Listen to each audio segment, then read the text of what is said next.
Welcome to the latest update program. The topic of discussion is Universal Declaration of Human Rights. Human Rights Day 2024 will be observed on 10th December 2024.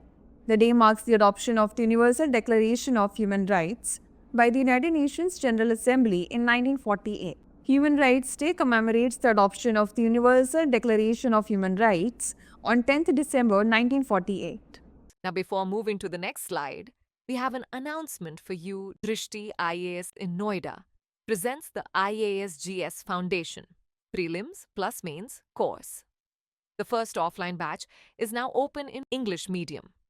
Join us on 12th December for the English medium batch at 6 p.m. The classes will be held at C171/2, Block A, Sector 15, Noida, just a short walk from the Noida Sector 15 metro station.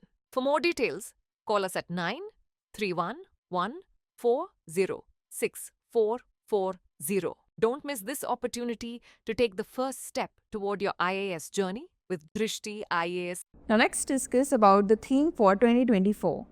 The theme for Human Rights Day 2024 is Our Rights, Our Future, Right Now.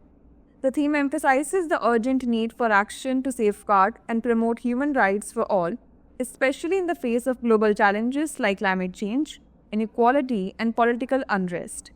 It aims to highlight the critical link between human rights and sustainable development. Now let's talk about its significance. Human Rights Day serves as a reminder of the ongoing struggle to promote and protect human rights across the globe. It calls for action from governments, organizations, and individuals to uphold the principles of equality, dignity, and justice for all. The observance also provides a platform for highlighting violations of human rights and the need for global solidarity. Now it's the time to test your knowledge. The question is, in which year was the Universal Declaration of Human Rights adopted? 1940, 1950, 1948, or 1960? Send the answer to this question in the comment section. Thanks for watching. For more informative content, like, share and subscribe, and do not forget to press the bell icon to get the notifications.